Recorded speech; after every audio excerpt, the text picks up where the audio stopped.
दोबारा दो, अल्लाह की बारगाह में चले जाएंगे मेरे रब करीम मेरे इस उम्मती का हिसाब दोबारा हो जाए। अल्लाह ये नहीं कहेगा मेरे महबूब मैंने मीज़ान अमल हो चुका, हिसाब ले लिया, नामाए अमाल मेरे दफ्तर में जमा हो चुके, अब दोबारा हिसाब तुम कौन होते हो करने वाले।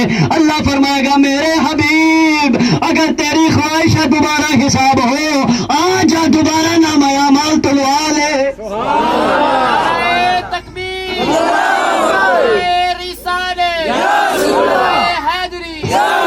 शेख मुहक्किक अब्दुल्लाह मुहद्दिस देलवी रहमतुल्लाह अलैह फरमाते हैं जब दोबारा अमाल तोले जाएंगे फिर उसकी नेकियां कम हो जाएंगे। जब नेकियां कम होंगी गुनाहों का पल्ला भारी होगा, फरिश्ते फिर पकड़ के ले जाएंगे, वो फिर रोएगा और काम तो नहीं बना। मेरे आका फरमाएंगे रोता क्यों है? अरे अल्लाह ने मुझे शफीउल मुज़निबीन बनाया है, अल्लाह ने मुझे रहमतुल लिल आलमीन बनाया। रब नहीं चाहता वो अपने किसी बंदे को जहन्नम में डाले। मुसलमानों कम से कम काम तो ऐसे कर लो कि जो अल्लाह को भी खुश कर दे। नमाज पढ़ लिया करो, सोच से बच जाया करो, हरामकारी से बच जाया करो, चोरखोरी से अपने आप को बचाओ, हराम के रिस्क से अपने आप को बचाओ, हलाल खाने की हिम्मत करो, हौसला पैदा करो। कसम खुदा की जब हम शरई हुदूदों को यूद में रह के जिंदगी बसर करेंगे, मरने की देर होगी, मरने के बाद अल्लाह हमें अपने हबीब के सदके से जन्नत अता फरमाएगा।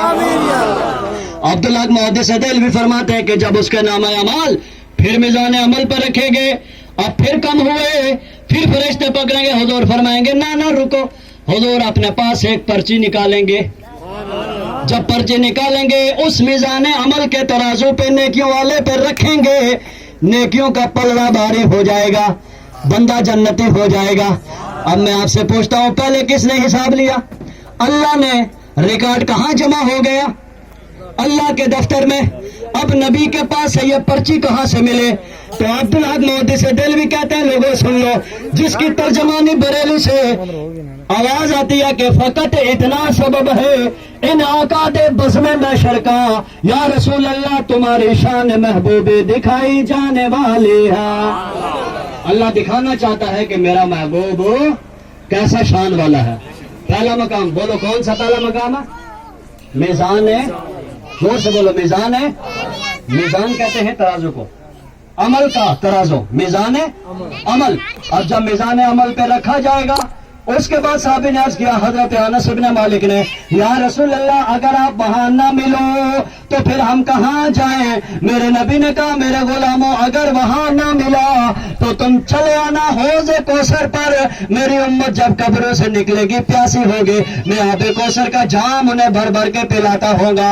आबे कौसर का जाम ये है जो एक बार आबे कौसर को पी लेगा दोबारा कभी प्यास नहीं लगेगी। ऐसा पानी है जो रब ने अपने रहमत से तैयार कर दिया, अल्लाह पाक ने वो तैयार किया।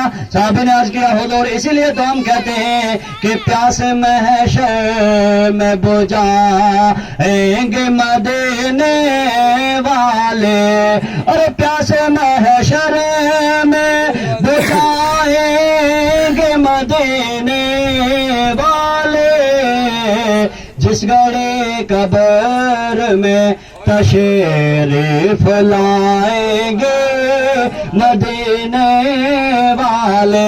और मेरा दावा है उजाला होगा, जिस गड़े कब्र में आएंगे मदीने वाले। बदल के बोलिए सुभान अल्लाह। अब दो मकाम हो गए, तीसरा मकाम हजरत अनस इब्न मालिक ने कहा हुजूर तीसरा मकाम कौन सा होगा? तो मेरे आका क्या फरमाएंगे, आए मेरे सहाबा जब मेरी उम्मत पुलसिरात से गुजर रही होगी, बाल से बारीक तलवार की धार से ज्यादा तेज, नीचे जहन्नम है, जो कटेगा नीचे गिरेगा तो नतीजा नीचे है। उस वक्त मैं वहां सर सजदे में रखूंगा, अल्लाहुम्मा रब्बी हबली उम्मती, अल्लाहुम्मा रब्बी सल्लिम उम्मती, आए मेरे परवरदिगार मेरी उम्मत को सलामती के साथ यहां से गुजार दे। और जब नबी दुआ करेंगे तो आला हजरत क्या कहते हैं, रजा पुल से अब वजद करते गुजरिए। वजद समझ देना, मस्त होके। मस्त क्यों? कि हमें मालूम है पीछे जिसकी जबान दुआ के लिए है वो कोई आम नहीं, नबियों का इमाम है। کیا کہتے ہیں کہ رضا پل سے اب وجد کرتے گزریے کہ ہے رب سلم صدائے محمد. تماشا تو دیکھو کہ دوزخ کی آتش لگائے خدا اور بجائے محمد. کیا مقام دیا ہے میرے رب نے, سبحان اللہ. بولو کتنے مقام ہو گئے؟ 3. پہلا مقام میزان عمل, دوسرا مقام حوض کوثر, تیسرا مقام پل صراط کے پاس میں ہوگا تاکہ میری امت وہاں سے گزرے تو میں کیا کر رہا ہوں گا؟ دعا کر رہا ہوگا. اسی لیے ہم کہتے ہیں کہ قدر نبی